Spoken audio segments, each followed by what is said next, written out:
जय श्री सीताराम जी, जय श्री कृष्णा, राधे राधे। भक्तों, आज मैं बात करूंगी अक्षय तृतीया इतनी महत्वपूर्ण क्यों मानी गई है, इस तिथि को इतना महत्व क्यों दिया गया है।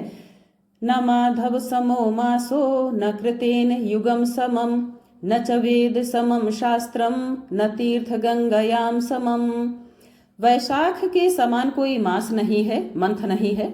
सतयुग के समान कोई युग नहीं है।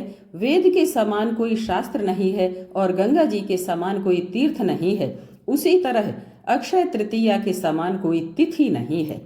वैशाख मास की विशिष्टता इनमें आने वाली अक्षय तृतीया के कारण अक्षुण्ण हो जाती है।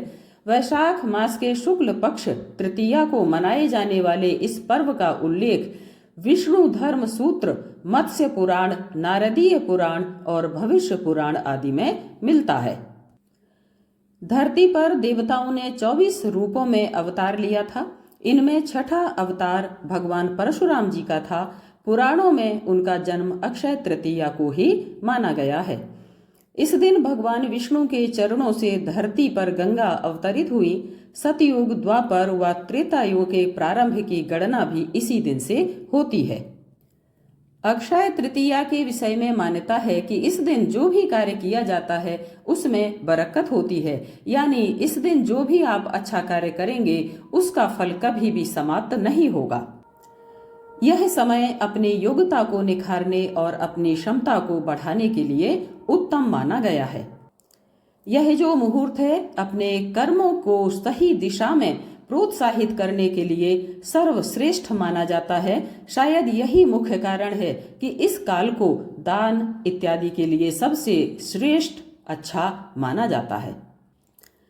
वैशाख मास के शुक्ल पक्ष की तृतीया को आखा तीज के रूप में मनाया जाता है। भारतीय जनमानस में यह अक्षय तीज के नाम से प्रसिद्ध है। पुराणों के अनुसार इस दिन सूर्योदय से पूर्व उठकर स्नान, दान, जप, स्वाध्याय आदि करना चाहिए। यह अति शुभ फलदायी माना जाता है। इस तिथि में किए गए शुभ कार्य का फल क्षय नहीं होता। इसको सतयुग के आरंभ की तिथि भी माना जाता है, इसलिए इसे कृत युगादि तिथि भी कहते हैं। मत्स्य पुराण के अनुसार अक्षय तृतीया के दिन अक्षत, पुष्प, दीप आदि द्वारा भगवान विष्णु की आराधना करने से विष्णु भगवान की विशेष कृपा प्राप्त होती है तथा संतान भी अक्षय बनी रहती है। दीन दुखियों की सेवा करना, वस्त्र आदि का दान करना और शुभ कर्म की ओर अग्रसर रहते हुए मन, वचन व अपने कर्म से अपने मनुष्य धर्म का पालन करना ही अक्षय तृतीया पर्व की सार्थकता होती है।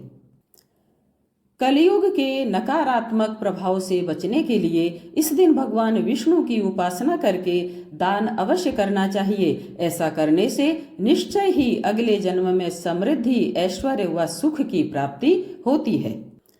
अगला जन्म क्या है? आज के बाद जो अगला दिन आएगा वो अगले जन्म के रूप में भी आपको प्राप्त होगा। इसलिए आप ऐसा ना समझें कि अगला जन्म आपका एक जो दिन निकल गया वो पास्ट हो गया, जो चल रहा है वो प्रेजेंट है, आने वाला फ्यूचर होगा।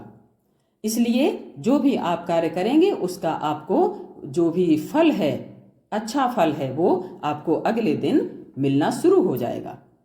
भविष्य पुराण के एक प्रसंग के अनुसार शाकल नगर में रहने वाले एक वणिक नामक धर्मात्मा अक्षय तृतीया के दिन पूर्ण श्रद्धा भाव से स्नान, ध्यान व दान कर्म किया करता था, जबकि उसकी पत्नी उसको मना किया करती थी। मृत्यु के बाद किए गए दान पुण्य के प्रभाव से वणिक द्वारिका नगरी में सर्व सुख संपन्न राजा के रूप में अवतरित हुआ। इस दिन पवित्र नदियों में स्नान कर सामर्थ्य के अनुसार जल, अनाज, गन्ना, दही, सत्तू, फल, सुराही, हाथ से बने पंखे, वस्त्र आदि का दान करना विशेष फल प्रदान करने वाला माना गया है। दान करने को वैज्ञानिक तर्कों में ऊर्जा के रूपांतरण से जोड़कर भी देखा जाता है या देखा जा सकता है। दुर्भाग्य को सौभाग्य में परिवर्तित करने के लिए यह दिवस सर्वश्रेष्ठ माना गया है।